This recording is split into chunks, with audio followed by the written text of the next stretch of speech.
recording. Kemarin kita udah pelajari tentang static routing di bagian sini ya, static routing gitu ya.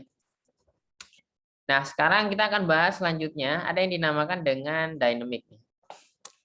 Di dynamic routing sendiri teman-teman dibagi menjadi dua bagian lagi nanti ya. Ada yang IGP atau interior gateway protocol. Ada juga yang external gateway protocol nih teman-teman ya. Jadi kata kuncinya gampangnya gini aja, kalau eksterior berarti ya luar gitu ya, kalau interior berarti dalam gitu aja gampangnya. Contoh kita akan bahas lebih detailnya. Untuk membahas IGP dan EGP atau IGP dan EGP, kita harus belajar dulu teman-teman cara kerja internet ya. Nah, kita sering pakai internet, tapi apakah kita sudah tahu flow-nya internet tuh gimana gitu ya? Contoh, di gambar ini perhatikan, saya di IDN menggunakan sebuah provider, anggaplah Telkom contohnya ya. Nah, Telkom itu dia punya identitas teman-teman ya. Kalau kita kan kalau perusahaan kan identitas tuh ada PT atau CV misalkan. Nah, kalau untuk ISP misalkan itu provider itu dia nama identitasnya disebut dengan AS atau singkatannya adalah Autonomous System ya. Dan tiap provider itu beda-beda AS-nya. Ada yang AS 200 misalkan di gambar ini, ada juga AS 100. Jadi beda nih AS-nya. Ya. Misalkan Telkom pun nanti kan routernya dia ada banyak di sini ya. Anggaplah ada di Sumatera, ada di Bali, contohnya ada di Medan ya dan seterusnya, ada berbagai lokasi. Nah, anggaplah router yang paling kanan bawah ini contoh di Sleepy deh. Kita karena lokasi kita di Sleepy ya. Nah, dari Sleepy nanti ada routernya ini masuk menuju ke customer-nya nih. Nah, ini router IDN nih di bawah sini. Anggaplah router IDN. Router IDN. Nah, laptop saya di bawah sini. Oke. Saya akan jelaskan secara singkat flow internet ya. Dari laptop saya, misalkan saya coba buka www.korea.com deh. Nah, saya lagi ngebuka nih salah satu website yang ada di Korea. Dari laptop saya masuk ke router. Dari router saya masuk ke dalam routernya yang di Sleepy dan sekitarnya contohnya. Nah, dari Sleepy ini dia akan diterusin ke data center misalkan di gedung cyber contohnya punya Telkom. Dari router di Telkom ini akan masuk ke router ujungnya Telkom. Saya tuh nggak menyebutnya router ujung ya. Nah, perhatikan dari router ujungnya Telkom ini nanti akan diteruskan ke AS number yang berbeda. Anggaplah saya tulisnya di sini Singtel ya, Singapore Telecommunication. Nah, jadi dia ada hubungan nih. Biasanya sih menggunakan fiber optik bawah laut ya, paling utamanya bawah laut. Nyampe deh di Singapura. Terus nyampe Singapura, Singapura pun sama, akan diterusin juga nih ke router yang di atas misalkan. Nah, dari yang di atas ini nanti akan ada awan lagi. Nah, jadi saya buat lingkaran di sini. Misalkan saya tulis lagi di sini AS-nya AS 300, misalkan Korea Telekom contohnya. Nah, masuk ke dalam routernya di Korea, dari router Korea masuk ke dalam data centernya dan disinilah servernya korea.com. Ya, jadi alurnya begitu. Ketika kita ngebuka sebuah website, contohnya di kasus ini ya. Jadi kesimpulan sederhananya bahwa internet itu adalah hubungan dari suatu AS ya yang terhubung dengan AS yang lain, dengan AS lain. Ya, nah itu gambaran tentang internet. Dan di gambar ini yang perlu teman-teman perhatikan, di router antara router Telkom dengan routernya Singtel, ini kan ada hubungan yang berbeda perusahaan lah gitu ya. Nah, ini menggunakan routing protokolnya itu exterior gateway protocol dan hanya satu yang digunakan saat ini yaitu BGP. Jadi ingat kata kuncinya kalau saya singkat EGP ini untuk koneksi beda autonomous system ya. Tapi kan di Telkom tersendiri kan routernya kan ada banyak ya. Misalkan ada yang di Jakarta Barat, Jakarta Utara, Bekasi, Bali, dan seterusnya.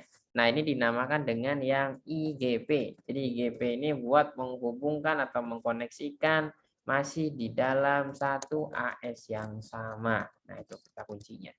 Ya, satu kepemilikan yang sama. Nah, dan kita nggak fokusnya di bagian sini karena ini materinya nanti yang MT Cine ya, kelas MT Cine kita nanti ada Agustus fokus BGP sama MPLS. Nah, kita fokusnya di dalam sini, teman-teman. ya. Nah, untuk menghubungkan router yang di Sumatera, Bali, Makassar, Berau misalkan, ada banyak routing protokol dan kita fokusin nanti ke dua, ada RIP sama OSPF ya. Dan kalau misalkan buat teman-teman knowledge ya, kayak misalkan Smartfriend itu kalau nggak salah dia pakainya yang paling bawah tuh ISIS. XL juga pakainya ISIS. Kemarin saya ada project Telkomsel pakainya tuh OSPF. Apalagi ya. Nah, contoh kayak misalnya di tempatnya Mas Dharma pakainya OSPF juga ya Mas ya. OSPF. Kalau di Mas Buku CBN tahu nggak buat ngubungin router-router CBN pakainya apa Mas? BGP ya. Nanti emang ada lagi sih BGP, internal BGP ya. Oke, tapi kita fokusnya di yang ininya dulu saja ya. Oke, itu gambarannya. Jadi ingat ya kata kuncinya di sini teman-teman, kalau yang eksterior adalah berbeda AS number, kalau yang interior adalah dalam satu AS number. Itu kata kuncinya ya. Di soal nanti keluar, diingat-ingat. Selanjutnya muncul pertanyaan bagi yang belum tahu, Mas, AS number itu apa sih, Mas? Nah, jadi setiap organisasi teman-teman, mau itu organisasi swasta misalnya Pak ISP, NAP, government pemerintahan kita, kampus ya, ataupun swasta. Nah, yang ingin punya IP sendiri, blok IP sendiri ya, blok IP sendiri dan manage sendiri IP-nya. Nah, ini dia perlu adanya AS number nih, teman-teman. Ya. Misalnya pemerintahan kita KPK punya AS-nya sendiri karena IP-nya kan dia nggak mau ganti-ganti kan. Kalau minta sama providernya ganti, IP-nya berubah lagi. Wah, nggak konsisten. Contoh saya buka beberapa kampus misalkan. Kampus servernya ada banyak buat siakatnya misalkan ya. Nah, dari biar IP-nya dia nggak berubah-berubah, punya AS-nya masing-masing. Ya. Terus juga kalau misalkan pemerintahan juga punya IP-nya masing-masing ya. Nah, biar dia manage sendiri ke server-servernya mereka. Oke, itu gambarannya. Kalau Brau ada AS-nya sendiri nggak, Pak Weli, misalkan? Pernah pelajari, Pak? Sebentar belum, Pak. Coba cek ya, Berau. Nah, pemerintah Kabupaten Berau ada nih, Pak. Ya Pemda, Pak. Oh, Pemda ya, Pak? Beda Ya. ya, Pak? Kalau Bapak yang apa, Pak? Lupa sih, Pak. Pendidikan. Dinasnya. Oh, dinasnya. Siap. Iya. Nah, jadi Brau punya IP sendiri ya. Jadi dia distribusi server-servernya pakai IP ini dan nggak berubah-berubah biasanya ya. Oke, itu terkait AS. Jadi kalau teman-teman mau punya IP sendiri misalkan ya dan manage sendiri, pastikan teman-teman segera punya AS number. Nah, banyak yang bertanya, Pak Oki, kalau misalkan ISP itu kan punya AS number, Pak Oki. Kalau misalkan kayak RT RWNet gitu, nah ini dia masih belum jadi ISP sih sebenarnya ya. Jadi dari sisi hukum masih abu-abu lah gitu ya, antara legal nggak legal gitu ya. Waktu itu bahkan pernah beberapa di daerah juga dia ditangkap ya karena belum legal. Paling solusinya prosesnya itu ada namanya kayak kerjasama gitu ya dengan ISP. Nah, itu bisa ke Nusanet misalkan kayak di Mas Fatur ya, dan ISP lain. Jadi kayak seolah-olah cabangnya kayak gitu ya. Nah, itu terkait AS number. Oke ya, gambarannya seperti itu. AS number pun nanti ada dua, teman-teman. Ada yang buat internetnya dan ada yang buat private-nya. Ya. Nah, sekarang saya coba buatkan simulasi internet lagi deh. Saat ini saya di IDN kita punya IP public kita tuh sekian. Ya, ini IP-nya Moratel. Dan ISP kita pakainya Moratel. Saya klik pada bagian AS-nya. Saya mau tahu ini Moratel connect-nya kemana aja sih gitu ya. Di bagian sini ada namanya Grab. Nah ini kalau kita lihat ya, ini lingkaran awannya punyanya Moratel. Nah kita ada di dalam sini PT Moratel ya. Misalnya saya mau berangkat ke mana ya? Deutsche Telekom ini Jerman nih teman-teman. Saya mau buka www.jerman.com. Nah, berarti alurnya dari kita AS131111 nanti dihubungin ke sini dulu misalkan.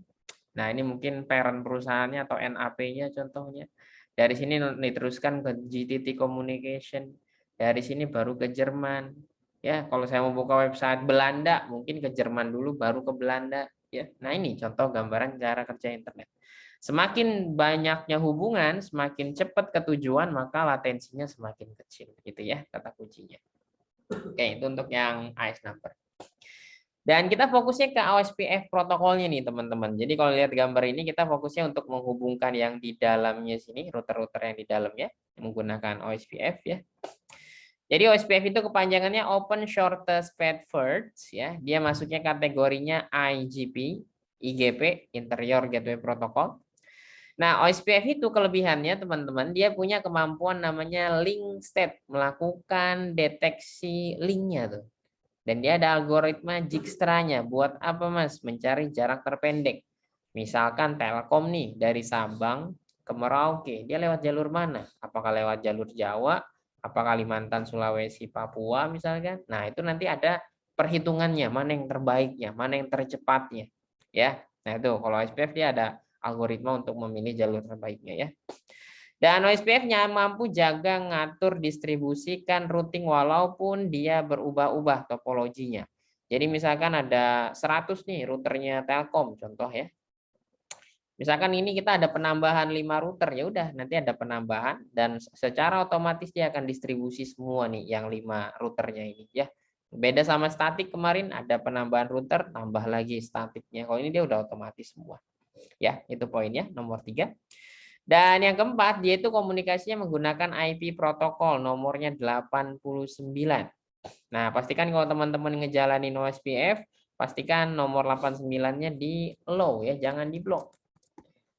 Ada yang bertanya, Mas, 89 apa tuh Mas? HTTP gitu atau gimana? Bagi yang awam ya. Nah, jadi kalau misalkan saya coba buka mikrotiknya sebentar, buat reminder ke teman-teman. Jadi di dalam mikrotik itu ada IP, firewall. Nah, di sini ada namanya protokol number ya, teman-teman. TCP itu nomornya 6 nih, kalau kita lihat. Kalau UDP berapa? Masih teman-teman ingat nggak? UDP itu 17, Mas. 53 itu DNS ya, portnya. Nah, ini kita nomor protokolnya. Kalau 89 itu OSPF. Jadi misalkan Pak Rubin nih mau jalanin OSPF menghubungkan semua Mitsubishi contohnya di Palo Alto-nya pastikan ininya di allow ya, jangan di block. Nah, itu untuk OSPF ya. Nah, ini gambaran routing distribusi teman-teman. Contoh saya gambarkan ya. Misalkan Pak Oki, saya ada jaringan X nih di router 3 nih. Nah, ketika misalkan router 3 ini ada tambahan jaringan X, apa yang dilakukan router 3? Dia akan mengirimkan update ke seluruh tetangganya, update ke seluruh tetangganya. Contoh, bahasa gampangnya ya. Oh ya, router 2, ini saya ada jaringan X nih. Tolong tambahin ya di routing tabel kamu. Dan kita kan terhubungnya bandwidth-nya kan 10 mega ya. Nanti dicatat ya di routing tabelnya. Nah, maka di router 2 nanti akan ada informasi kalau menuju ke X lewat R3 bandwidth-nya itu misalkan 10 mega. Itu kalau yang ke R2. R3 ngabarin juga ke tetangganya R1. R1 saya ada jaringan X tuh. Tambahin ya di routing tabel kamu ya. Kita untuk linknya kita pakainya 100 mega contohnya. Ini juga 100 mega ntar. Nah, di router 1 nanti dia akan muncul tuh kalau mau ke X lewat R3 dengan bandwidth-nya 100 mega. Bandwidth interface-nya ya, bandwidth link-nya. R1 ketika dia nerima update dari R3, R1 ngirimin juga ke tetangganya, ngirimin juga ke R2. Oh, R2 saya dapat info tuh dari R3, katanya dia ada jaringan X. Oh iya, saya juga udah ada sih, tapi kamu berapa ininya? Nah, nanti dari sini ada. Kalau X lewatnya R1 itu bandwidth-nya 100 mega plus 100 mega. Jadi di total. Nah, dari situ maka nanti OSPF akan mencari jalur terbaiknya, terpendeknya, dan OSPF itu mencarinya berdasarkan bandwidth-nya nih, teman-teman. Jadi kalau misalkan R2 dia akan berpikir, oh saya lewat mana ya mau ke X ya? Saya lewat sini deh, lewat muter dia. Kenapa muter? Karena kalau ini kan cuma 10 mega doang. Ini cuma 10 mega doang. Kalau ini 100, lebih cepat 100 dong, kan gitu mikirnya. Nah, OSPF dia akan melihat dari berdasarkan bandwidth-nya. Nah, itu dinamakan dengan cara kerja OSPF dalam mendistribusikan jaringan X ini ya dan pemilihan jalurnya. Oke, itu gambarnya di sini ya, maksudnya apa. Nah, yang perlu teman-teman tahu bahwa yang namanya routing protokol itu dia tuh punya cara masing-masing dalam memilih jalur terbaik ya. Dan yang tadi kita bahas ya, itu ada namanya OSPF. Tadi memilih jalur terbaiknya dia berdasarkan ada yang dinamakan dengan path bandwidth kalau di list ini. Yang ini ya, path bandwidth. Ini OSPF. Ya. Kalau RIP, nanti RIP juga ada pemilihan jalur terbaiknya, itu ada yang dinamakan dengan hop count ya. Kalau RIP itu dipelajarin di CCNA kampus nggak? Ingat nggak? Nah, ingat ya. Nah, dia namanya number of hop kalau yang RIP. Kalau yang BGP, misalkan teman-teman, Mas, saya mau prefix ini lewat sini, lewat situ. Nanti ada lagi, ada wait, ada local preference, ada AS prepend, dan seterusnya. Itu BGP. Kita fokusnya di soal cuma dua aja, OSPF sama RIP. Jadi ingat, RIP itu adalah hop count, OSPF itu adalah path bandwidth. Ya, kata kuncinya itu. Contoh, untuk membedakan hop count sama bandwidth, ya teman-teman lihat gambar di sini. Misalkan PC 1 mau ke PC 2 dan router 1 menjalankan routing protokolnya ada dua dijalanin barengan dan itu bisa ya. Kalau RIP tadi dia memilihnya berdasarkan dari hop count. Jadi RIP akan berpikir, wah kalau saya lewat jalur atas cuma 2 hop nih. 1 ke sini, 2 ke sini. Kalau lewat jalur kanan, wah 3 hop jauh kayaknya dah transitnya. 1, 2, 3. Saya lewat atas aja dah. Nah, itu kalau yang RIP. Walaupun bandwidth-nya 56 kbps, kecil sekali nih. Ya. Kalau SPF tadi kita udah bahas, dia dari bandwidth-nya yang dilihat. Jadi kalau OSPF itu dia akan berpikir, wah kalau saya lewat atas cuma 56 kbps nih. Saya mau ngirim 10 mega, nggak tahu deh berapa jam misalkan gitu. Kalau misalkan saya lewat jalur bawah, ini lewatnya T1 nih. T1 itu berapa sih Mas? 1,5 mega ya teman-teman ya. Nah, T1 itu 1,5 mega. Wah, kalau saya lewat T1 ini kayaknya lebih cepat deh. Cuman 10 detik paling kelar. Nah, OSPF dia akan memilih bandwidth-nya. Ya. Dan RIP itu sekarang juga udah nggak kepake ya. Panjangannya Routing Information Protocol. Nah, karena RIP itu dia ada batasannya, yaitu hop-nya itu dia hanya 15 saja. Maksudnya hop 15 gimana Mas? Jadi kalau dari Sabang sampai Merauke ngelewatin 17 router, RIP nggak bisa mencapai. Karena emang batasan protokolnya dia 15 doang. Ya. Kalau OSPF ada nggak Mas batasan hopnya? OSPF tuh udah nggak ada dia, unlimited. Ya. Itulah kenapa OSPF banyak dipakai sekarang ya. Diingat-ingat kadang keluar ya dua informasi. Oke, itu ya perbedaannya dari teman-teman tahu ya apa bedanya RIP dan OSPF ya, kata kuncinya ini nanti ya. Oke. Dan OSPF teman-teman itu dia untuk membagi supaya tidak terlalu ramai ya, itu ada dinamakan dengan area teman-teman ya. Jadi sebuah AS itu ada beberapa area. Misalkan ada area Medan, ada area Jakarta, area Bali, dibeda-bedain. Bahkan ada juga ISP Jakarta Utara area sendiri, Jakarta Barat area sendiri. Jadi buat nge-grouping lah teman-teman ya. Dan gunanya apa ya? Buat manajemen sih dan juga troubleshoot ketika misalkan wah itu routernya error tuh di area 7. Area 7 mana? Oh, Jakarta Timur. Ya udah, troubleshoot di Jakarta Timur aja, jangan semua Jakarta kan gitu ya. Struktur satu area tidak terlihat dari area lain ya karena dia terbagi ya. Ibaratkan kalau misalkan kelas ada kelas TKJ misalkan RPL ya. Nah, ini dia tidak saling melihat satu dengan yang lain karena fokus pada areanya masing-masing ya. Dan format penulisan areanya itu dia seperti IP address teman-teman, 32 bit. Jadi kalau misalkan areanya itu misalkan ada area yang paling awal itu ada area 0 atau area backbone, itu dia penulisannya 0000. Ada juga nanti areanya misalkan dimulai dari area 1, sistemnya 0001. Tinggal dimulainya dia dari belakang. Area 200 misalkan 000200. Kalau saya tanya sama teman-teman kuis singkat area 258 kira-kira berapa untuk penulisannya? Kira-kira berapa? Tebak aja, nggak apa-apa. Pak Weli, Mas Fatur, boleh ada kalau ada jawaban? Kok 58, sorry, 258. Kalau 58 mah gampang. 0,0 titik, Pak. Titik itu 252 254. Oke, nice try. Ada lagi? Kata kuncinya gini ya, formatnya dia kan seperti IP ya. Kalau formatnya seperti IP itu kan maksimalnya berapa IP? Kalau kita lihat di sini 255. Berarti kalau misalkan areanya 258 0 0 1 2 ya. Dari mana, Mas? Misal kalau area 255 kan begini. Area 256 berapa? 0 0 1 0 0 ngeriset lagi belakang. Iya. Nah, itu ya sistem penulisannya. Ntar di soal kadang keluarnya tuh area sekian gimana nulisnya. Jangan sampai salah ya. Dia kalau 25 lebih dari 255 ngeriset jadi 0. Iya. Kayak kita aja detik 59 masuk ke menit. 59-nya kan jadi 00 lagi gitu ya. Mirip lah. Dan dalam satu AS, area ID harus unik karena kan ngebeda-bedain area. Kalau sama nanti konflik dia ya atau nggak jalan sistem pembagian areanya. Oke, itu terkait area ya.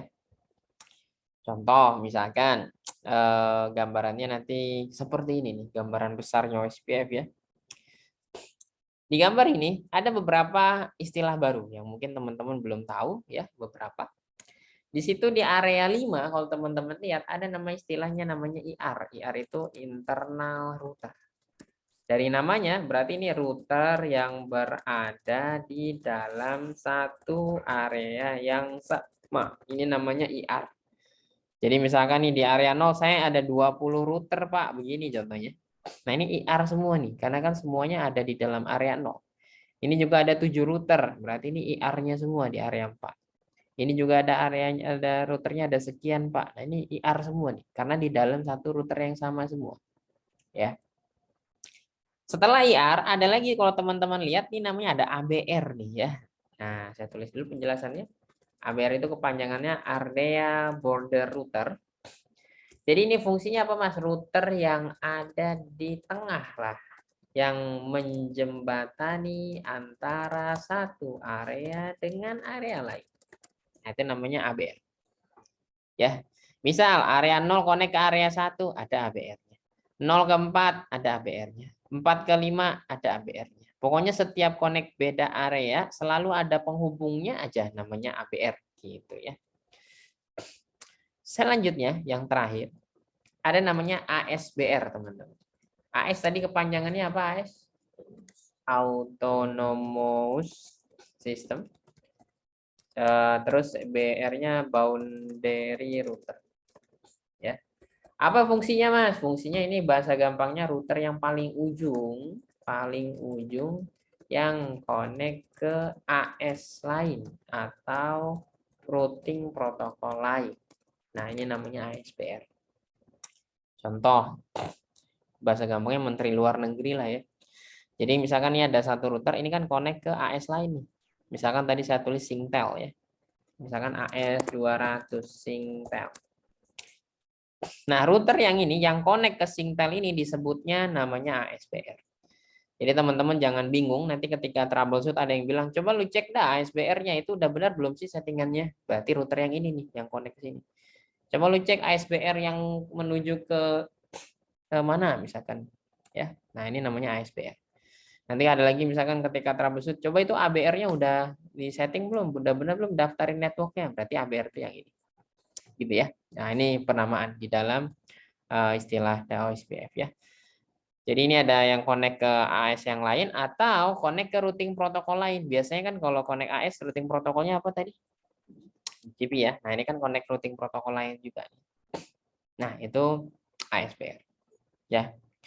Jadi ingat, IR itu router yang tergabung dalam satu area, maksimal 80 dia ya. Kalau udah 80 router, biasanya pecah areanya, bikin baru. Ya, kayak kelas misalkan maksimal satu kelas 40 siswa. Wah, yang daftar 45, ya udah pecah bagi dua. Sama sistem area gitu. Nah, ini tadi penjelasannya ya. Saya udah tuliskan di sini biar lebih mudah. Ntar bisa dibaca-baca. Nah, sekarang coba teman-teman masuk ke dalam menu routing OSPF instance. Ada namanya router ID. Nah, kita coba mulai lihat mikrotiknya nih, mulai settingnya.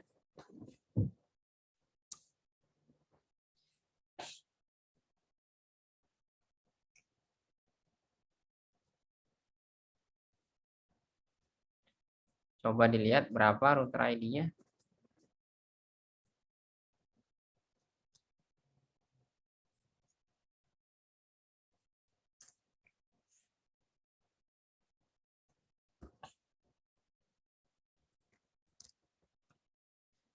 Saya kemarin IP-nya 169.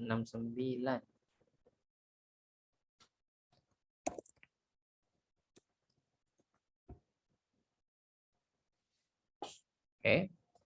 Routing, OSPF, ada instance. Nah, teman-teman lihat router ID-nya berapa? Ketemu? Ya, betul. Routing, OSPF, Pak Arvin. Di instance. Nah, ada router ID-nya 00 ya. Oke, kita akan pelajari apa itu router ID ya. Jadi pertama, dari namanya ID-nya router ya. Jadi identitas router. Identitas router di dalam jaringan OSPF. Nah, itu namanya router ID. Ya.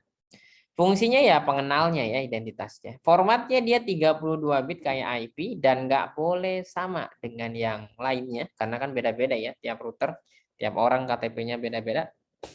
Dan kalau diisinya 000, sekarang kan kita isinya 00 ya, maka akan menggunakan IP yang terkecil yang terpasang di router. Saya bintangin, sering banget masuk soal ya, 90% mungkin masuk soal nih. Ntar ditanya, kalau misalkan router ID-nya 00, IP yang apa? Nanti kita pilih yang terkecil aja. Nah, tapi biasanya router ID itu diisi dengan alamat loopback. Ada yang tahu nggak loopback itu apa sih? Mas Dharma mungkin? Iya, fungsinya apa? Supaya kita itu punya apa ID sendiri gitu. Oke. Gimana? Kalau Mas Pugu pernah pelajarin mungkin? Mas Fatur pernah pelajarin misalkan sama Pak Weli? Mute Mas Fatur mute, sorry. Belum juga ya kalau lihat dari Belum pernah. Oh iya. Nah, biasanya hampir semua routing protokol yang dynamic itu pakainya tuh loopback semua, teman-teman. Pertanyaannya, kenapa, Mas? Nah, kita bahas ya. Sekarang gini, kalau saya coba gambarkan, yang namanya OSPF, misal nih, kita ada 4 router. Ada router 1, 2, 3, 4. Ada source, ada destination, ada connect-nya begini. Seret. Oke. Misalkan ini kita udah OSPF-an nih ya. Kita udah OSPF-an di bagian ini.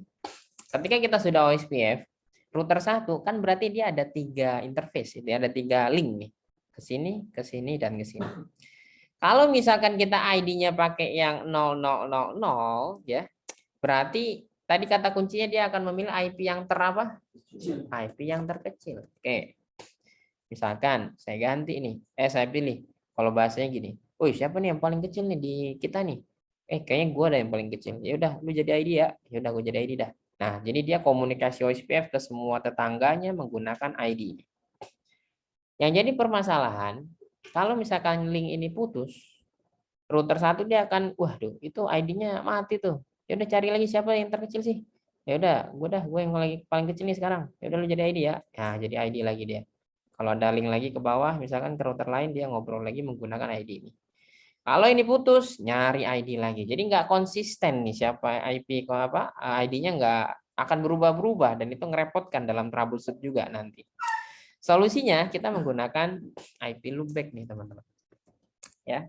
Jadi IP loopback itu tadi benefit yang pertama dia tidak ketergantungan oleh interface fisiknya ya, mau itu putus kabelnya dan seterusnya. Dan yang kedua dia konsisten, IP-nya itu terus gitu ya. Dan yang ketiga dia tidak akan pernah mati ya kecuali routernya mati. Nah, jadi itu loopback itu dia posisinya di sini teman-teman, di dalam sini. Nah, loopback itu di situ. Jadi mau linknya ini mati, mau ininya mutus, tetap ID-nya nggak berubah-berubah gitu ya. Nah, itu kelebihannya terkait tentang router ID-nya menggunakan loopback. Dan benar tadi kata Mas Dharma bahwa kalau kita mau menggunakan ID-nya pakai loopback di Mikrotik itu kita bikin bridge nanti ya. Tapi kita membuat bridge-nya itu tanpa port nanti ya. Bridge tanpa port yang didaftarkan. Nanti kita coba praktekkan ya. Selanjutnya ada redistribusi, nanti ada materi sendiri ya. Ini tampilan saja, teman-teman bisa baca nanti. Dan yang paling penting adalah kalau OSPF itu kata kuncinya gini teman-teman. Kita OSPF akan langsung jalan kalau misalkan kita daftarin di bagian OSPF network-nya nih. Dan yang didaftarin itu adalah yang connected network-nya saja. Nah, itu kalau di dalam OSPF kata kuncinya. Ya. Dan kita sekarang pakainya backbone, nanti kita ya. Backbone itu area 0, area yang paling pusatnya dia ya, atau disebutnya backbone area kalau di bahasa mikrotik ya. Backbone itu merupakan area pada ngumpul semua tuh ABR untuk saling nuker-nukerin informasi dari area lain. Jadi kalau kita lihat gambar di atas, nah area 0 nih semua pada ngumpul ABR nih. Ibaratkan area 0 ini pemerintahan, ini wali kota semua pada ngumpul ngasih tahu ya laporan warganya misalkan. Nah, itu ke area 0 semua. Ya. Dan setiap non backbone area harus terhubung langsung dengan area the backbone. Jadi misalkan saya di sini udah ada 5 area 5. Pokoknya saya mau bikin area 6, bisa. Syaratnya harus terhubung ke backbone kayak begini. Ya, jadi harus terhubung ke backbone kalau area non backbone itu ya. Dan area backbone juga merupakan transit sebelum traffic keluar atau masuk ke dalam sebuah AS. Jadi misalkan di gambar ini lagi, area 4 di Bali contohnya. Nah ini ada nih klien di Bali. Di Bali mau buka www.youtube.com. Misalkan ada di Singapura contohnya.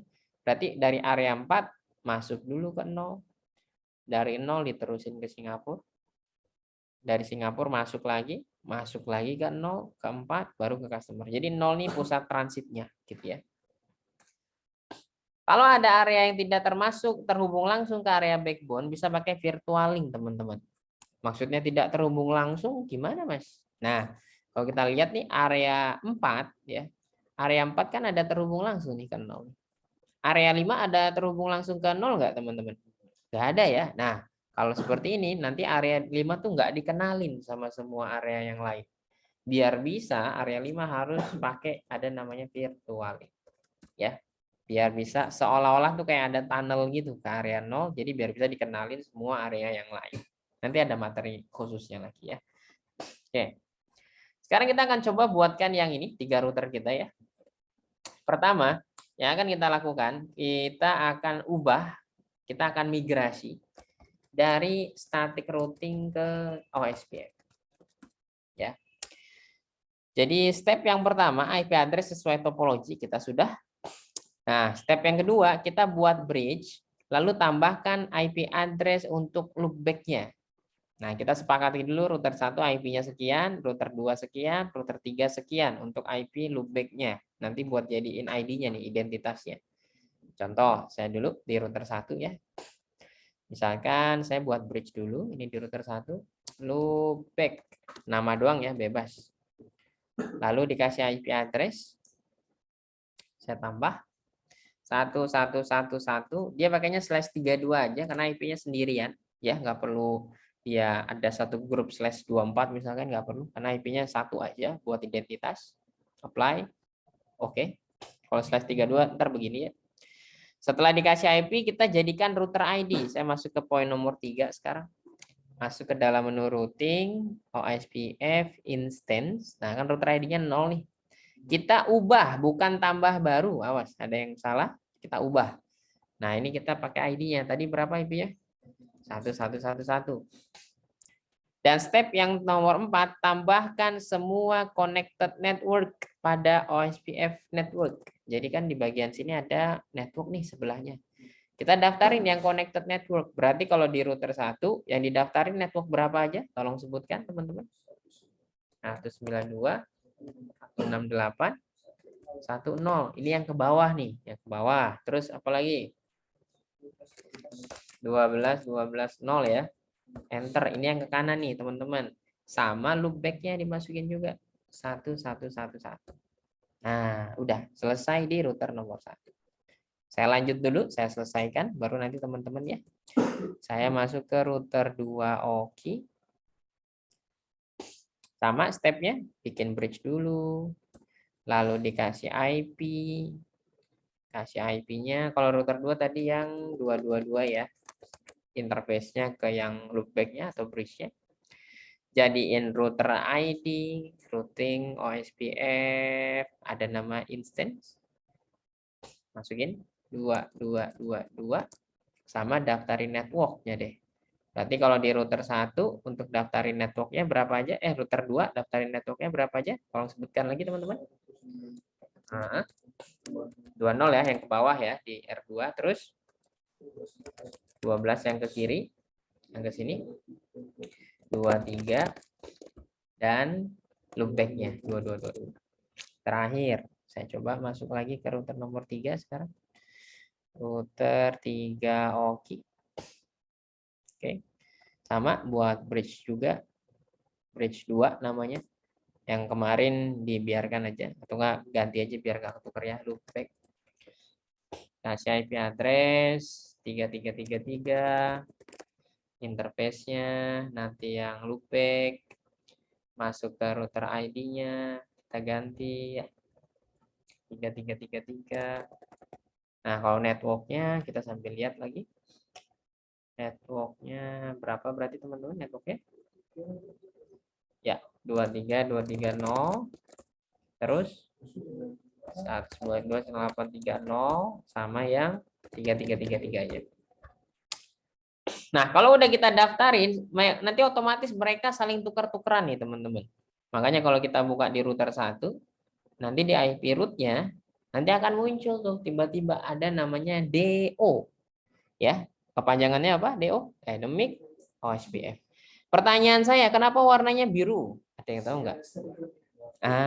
Jadi kalau kita lihat di sini, ya, Pak Weli dan Mas Fatur, kan ini masih ada ini, sama nih 230, sama ini juga. Kalau misalkan yang sama seperti ini, ingat di dalam mikrotik itu dia akan memilih yang distance-nya terkecil by default. Ya, makanya satunya menang. Kalau yang OSPF-nya mau aktif, ini tinggal kita gedein aja 120 misalnya. Nah, kan jadi mati. DAO jadinya. Ini juga saya ganti. Nah, pastikan di semua router DAO nanti ya, teman-teman semua. Oke, itu di router 1. Di router 2 juga sama, IP root-nya kita lihat. Nah, yang ini saya ganti 120. Pokoknya lebih gede aja dari 110 ya. Dan di R3-nya juga gitu. Boleh, coba sekarang di tempat teman-teman silahkan buat bridge lagi. Dibuat bridge kayak tadi saya ya. Boleh, silahkan. Stepnya ada di depan.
Pak, yang network tadi R1 bisa dilihat ya.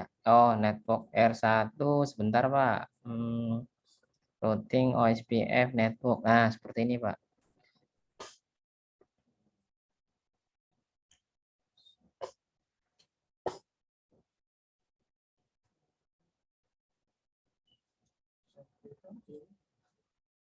Itu di router 1.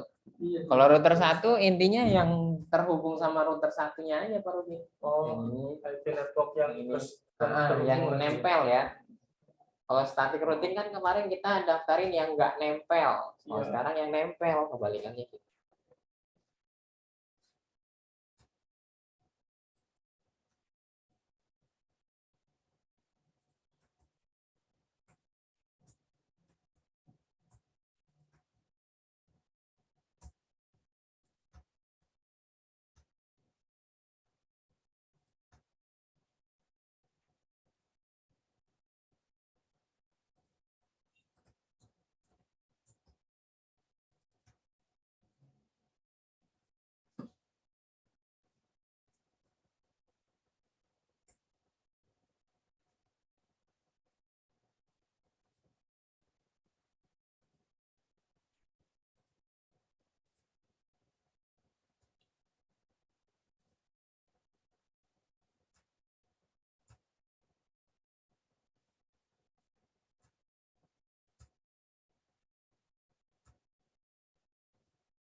Dua masukin. Kita masih backbone semua ya.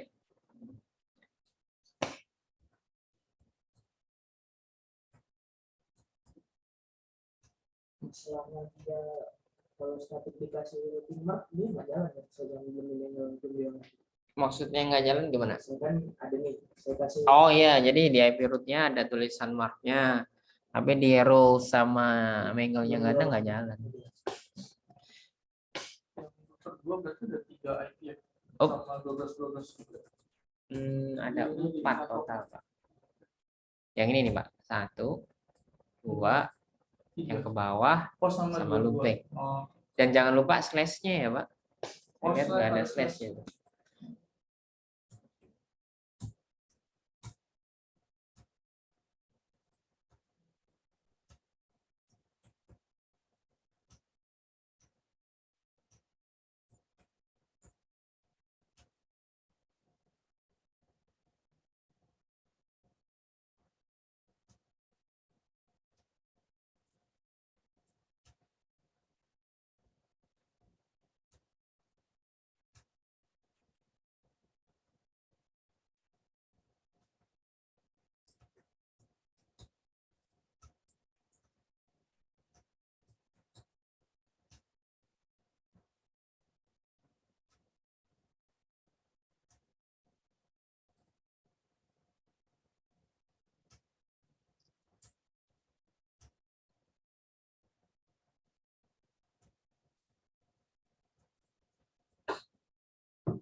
Udah muncul DAO.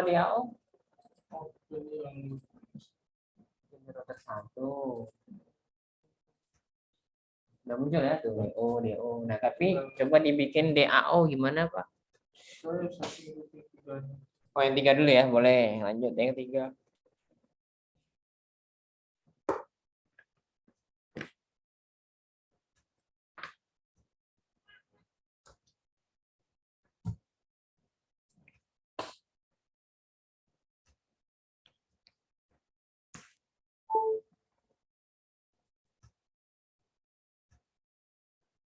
Kalau ini dikasih slash 24 gimana, Pak? Ya, IP address. Kalau yang loopback-nya nggak perlu. Yang harus pakai slash itu di network-nya yang slash 4.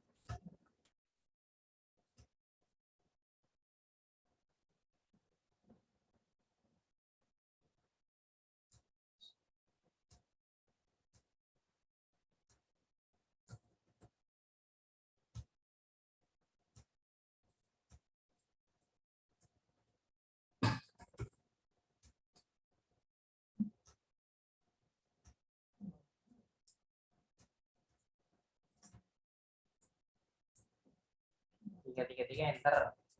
Itu slash 32 Pak. Kalau yang 3333 kan slash 32.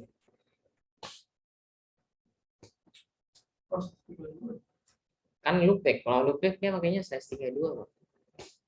Cukup satu IP aja.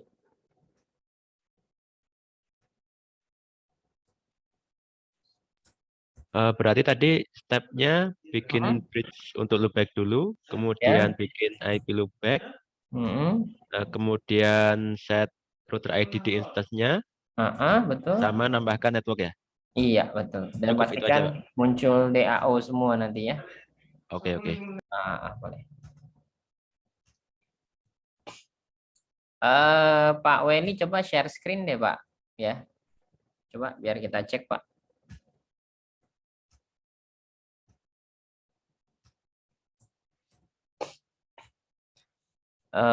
Pak Weli udah didaftarin, Pak, di OSPF-nya. Coba masuk ke dalam routing OSPF. Instance dulu, Pak, di instance, Pak. Oke, udah oke, Pak. Networknya oke, itu udah oke, Pak. Lanjut ke router nomor 2-nya udah, Pak. Yang 12-nya belum masuk, Pak, di sini, Pak. Harusnya router nomor 2 masukin juga networknya yang 12.12.12.0, Pak.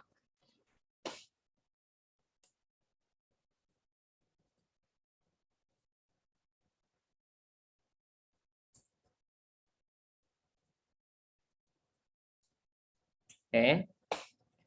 Di router 3-nya udah, Pak, biar sekalian saya coba cek. 23230-nya perlu dimasukin juga, Pak. 23230.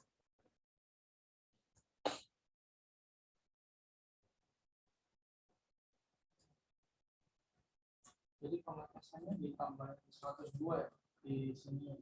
Ya, pokoknya lebih dari 110 aja, Pak. Nah, coba dilihat di R1-nya sekarang, Pak Weli. IP root-nya. Nah, itu kan banyak tuh DO. Tinggal ganti, Pak, distance-nya, Pak. Jadi 120, 115. Yang dirubah yang statiknya, Pak. Yang ini, Pak. Oh, Yang DO. Sorry, yang di atasnya DO. Itu kan DO 23 atasnya. ini. Nah, itu dirubah distance-nya jadi 100 berapa bebas. Oke. Di aktif statik. Nah, kan jadinya DAO tuh. Ini Sama, aja, Pak. Pak. Ada Atau- lagi yang bawahnya tuh kan masih ada DO. Nah, yang diganti tuh bukan yang DO-nya tapi yang statiknya atasnya, betul. Sama, Pak. Di bawahnya juga. Lanjut ke R2. Di R2-nya juga sama.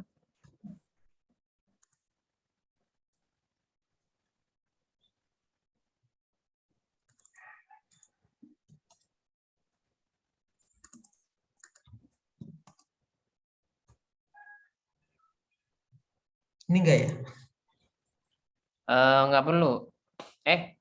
Pokoknya router 1, router 2 udah, Pak. Oke, lanjut ke router 3, Pak.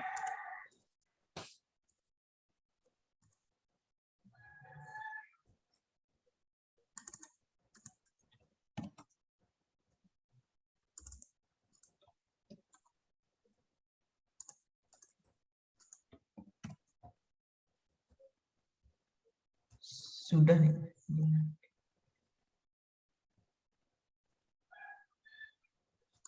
Oke, router 3 juga udah. Oke, sip, udah. Jadi semua yang Oke, Pak.